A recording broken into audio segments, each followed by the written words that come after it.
पिछली बार हमने देखा कि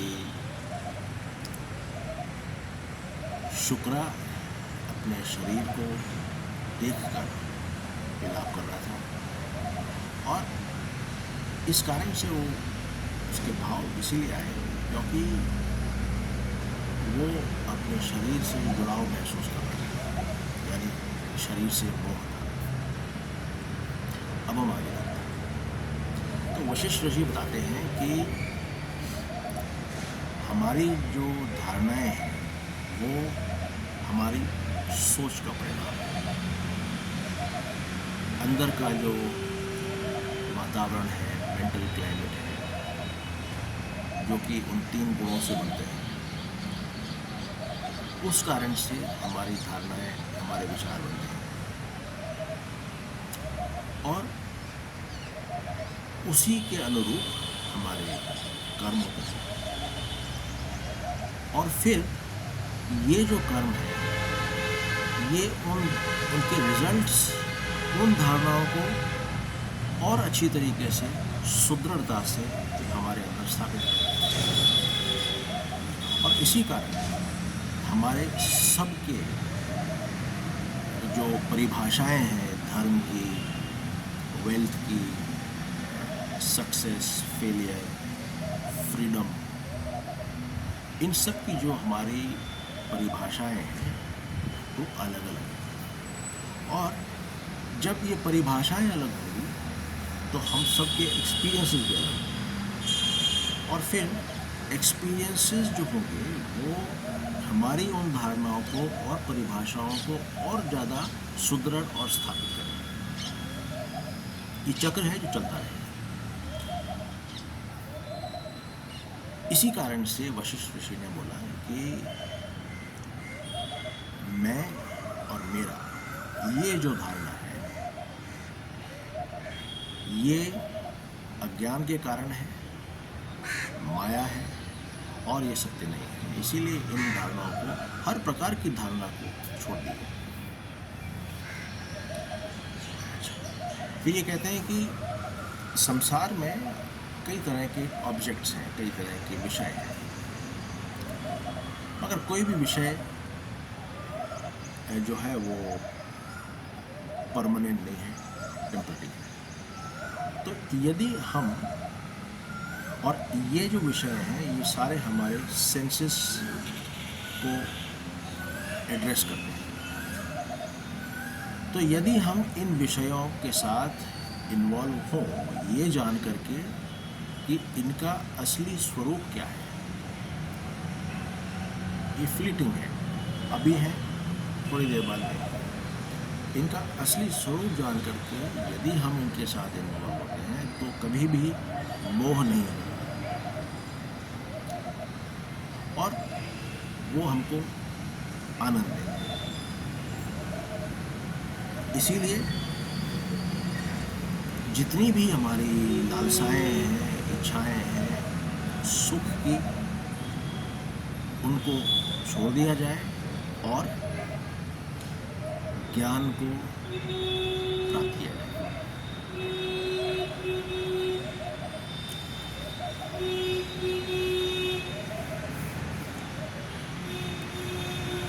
अभी यहाँ पर वो बताते हैं कि भाई आप जो है इस चीज़ को समझ लें कि माइंड व्यक्ति को प्रेरित करता है अच्छे कर्म करने के लिए, माइंड, और हमें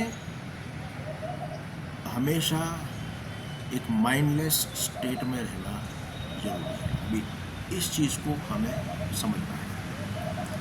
यहाँ पे माइंड की बात कर रहे हैं कि भाई जो प्योर माइंड है, जो किसी प्रकार से विषैला नहीं हुआ इच्छाओं और धारणाओं के कारण, सिर्फ वो प्योर माइंड व्यक्ति को अच्छे एक्शंस के लिए प्रेरित करता है।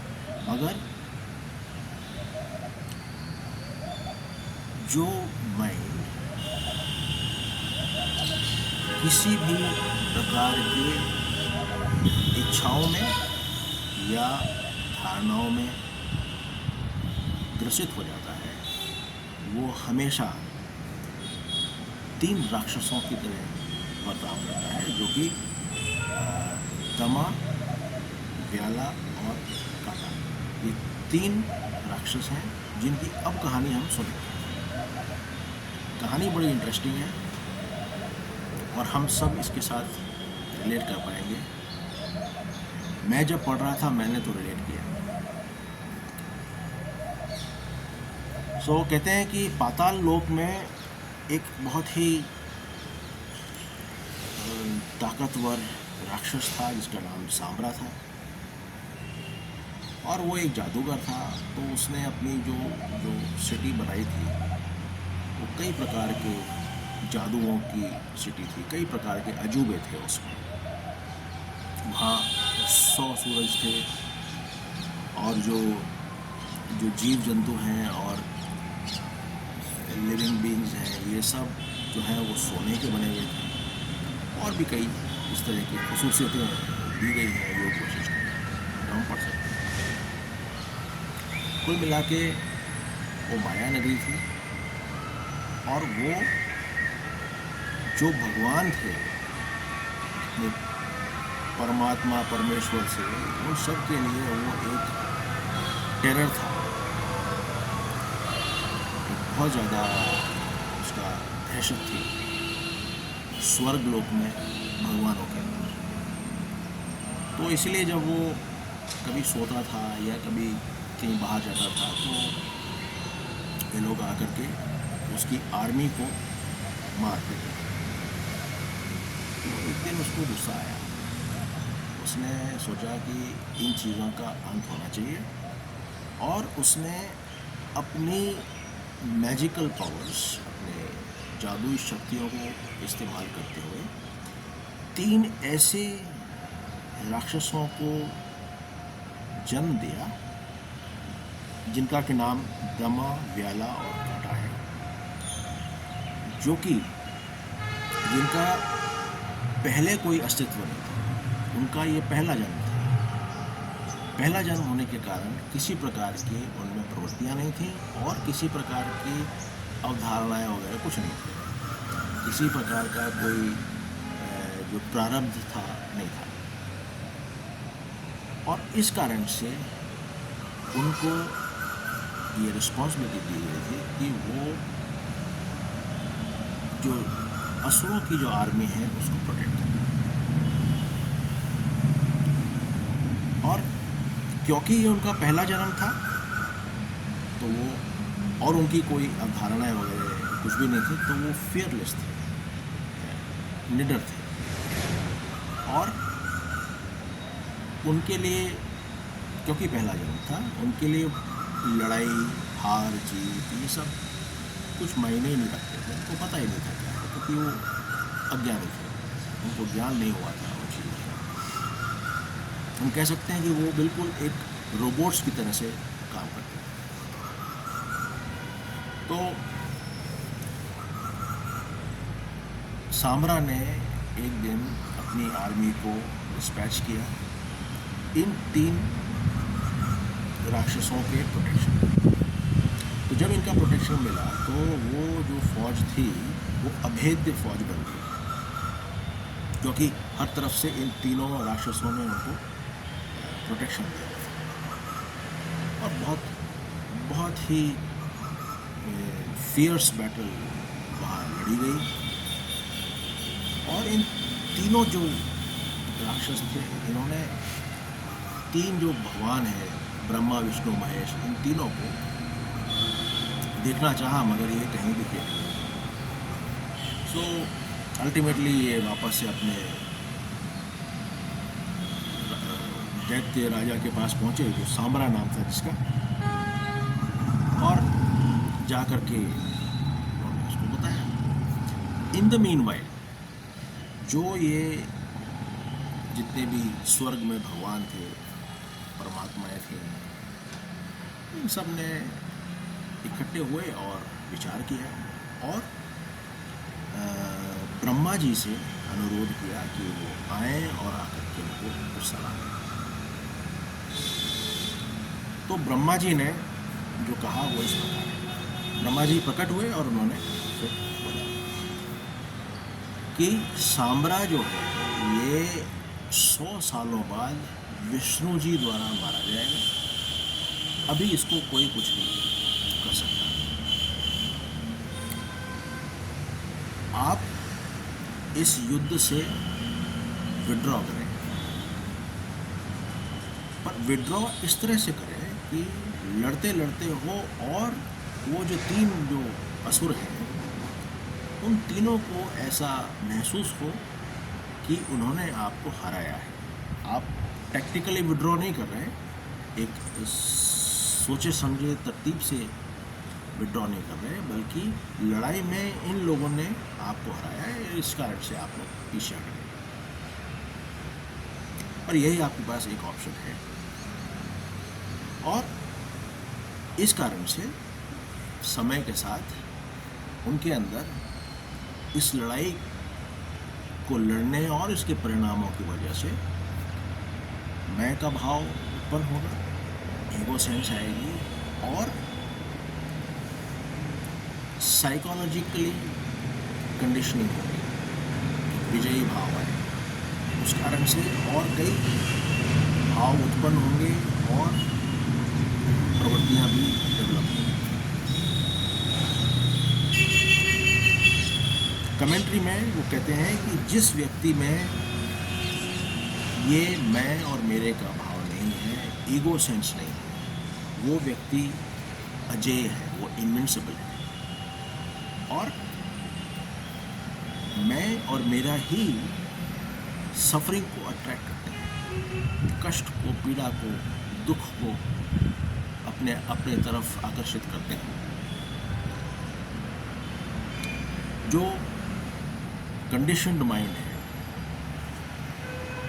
अनुकूलित मन जो है, उसको आसानी से हराया जा सकता है। अनुकूलन और लालसा व्यक्ति को कमज़ोर बनाती है, और क्योंकि ये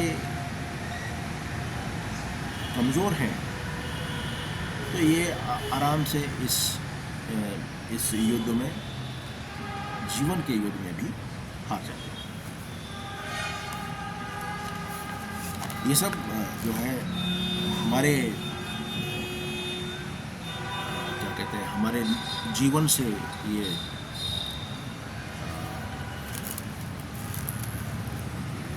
जीवन को दर्शाते हैं। मैं और मेरा, और इसके साथ अपने बारे में जो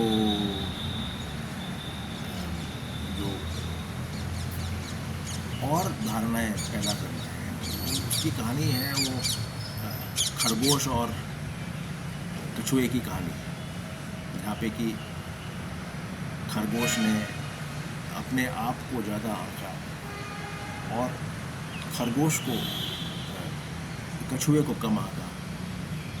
अंत में देखिए क्या।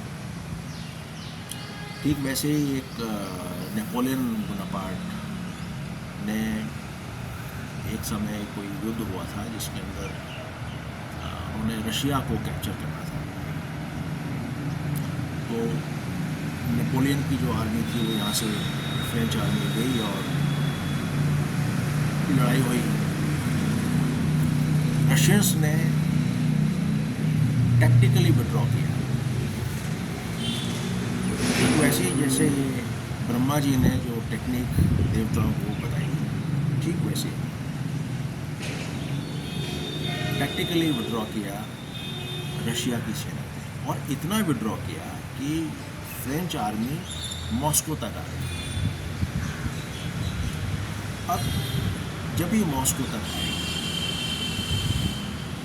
उस वक्त तक सर्दियाँ आ गई, यानी कि उस आर्मी को जो कि फ्रांस से यहाँ अटैक करने आई, उसको मेंटेन करना नेपोलियन के लिए और ज़्यादा डिफ़िकल्ट हो गया। तो इस तरीके से नेपोलियन ने एक मिस कैलकुलेशन किया रशियंस को कम आंका और अपनी काबिलियतों को ज़्यादा आंका। और जितने भी पहले युद्ध हुए, छोटे छोटे युद्ध हुए, उन युद्धों में जो विजय थी वो इस ओवर कॉन्फिडेंस का कारण है। ठीक वही स्ट्रेटजी जो ब्रह्मा जी ने बताई है, रशियंस ने भी इस्तेमाल की थी। तो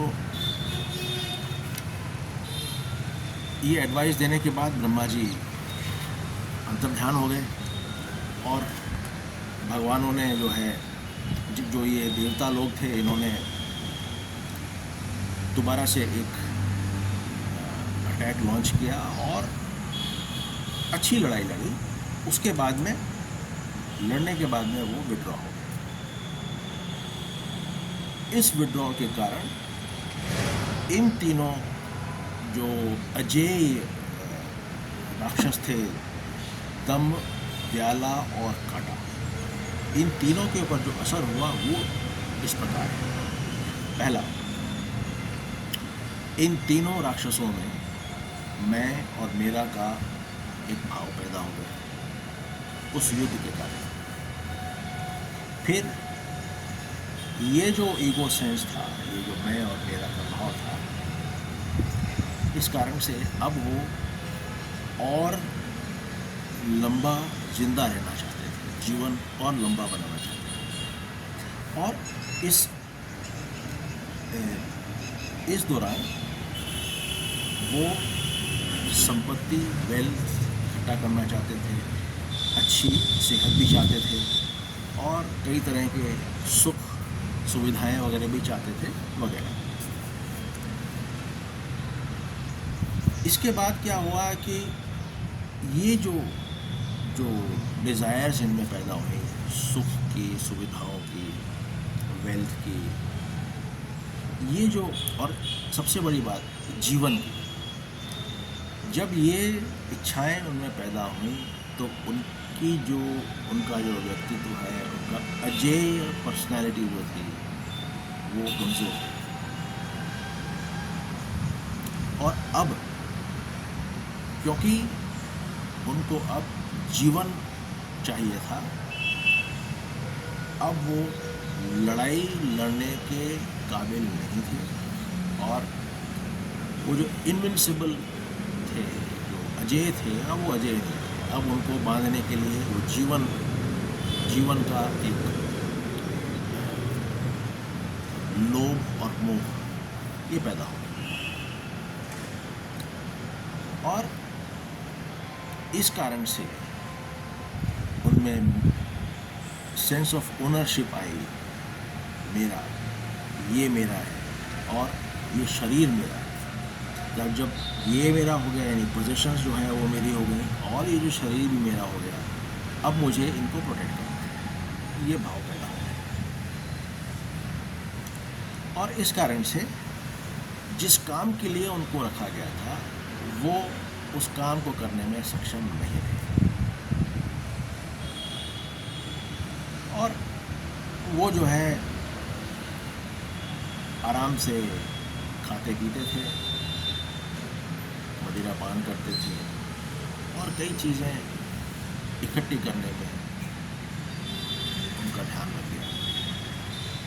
इस कारण से क्योंकि वो उनके साथ बंधे तो उनकी स्वतंत्रता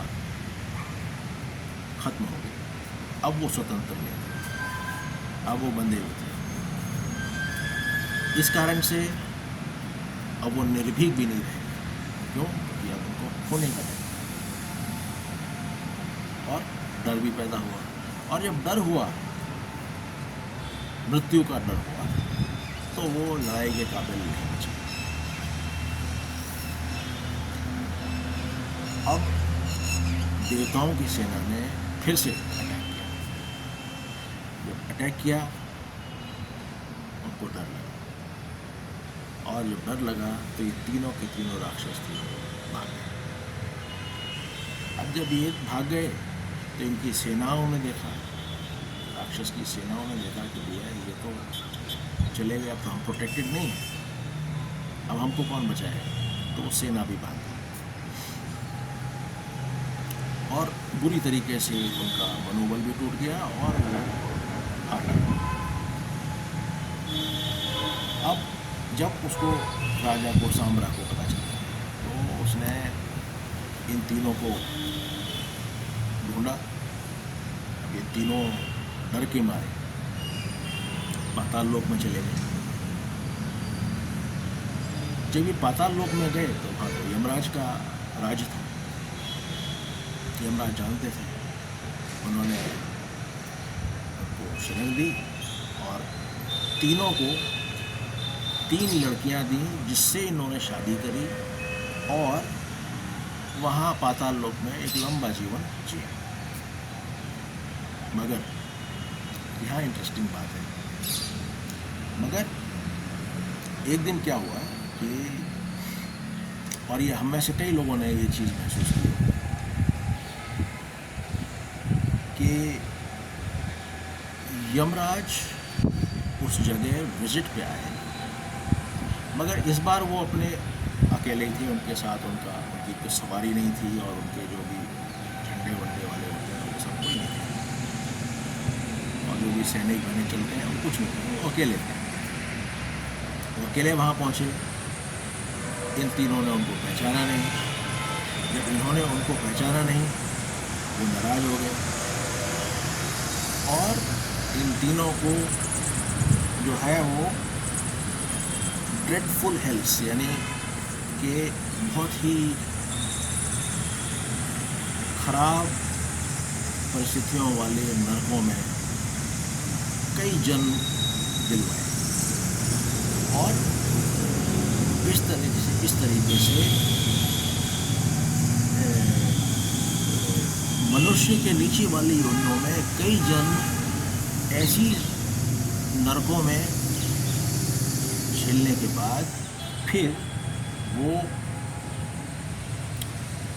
जिस वक्त ये कहानी बताई जा रही है वशिष्ठ ऋषि द्वारा, उस वक्त वो कश्मीर के अंदर एक लेक में मछलियां बने। अभी कहानी यहीं ख़त्म है, मगर ये जो कहानी है हम इनसे मैं समझता हूँ रिलेट कर पाएंगे, क्योंकि हमने कभी ना कभी, मैं और मेरा भाव एक्सपीरियंस किया है और उस कारण से जितनी भी ये प्रवृत्तियाँ हैं हमने भी एक्सपीरियंस की है, मैंने तो की है। और ऐसी गलतियाँ भी कई बार की होंगी कि जहाँ बॉस आया, ध्यान नहीं रख पाए तो उसने ट्रांसफ़र कर दिया कई तरह के जो है नरकों में, और फिर आखिर में कश्मीर में तालाब के अंदर मछली बना के छोड़ दिया। कई लोग मछली भी बने होंगे, मैं तो बना हूँ। शुक्रिया।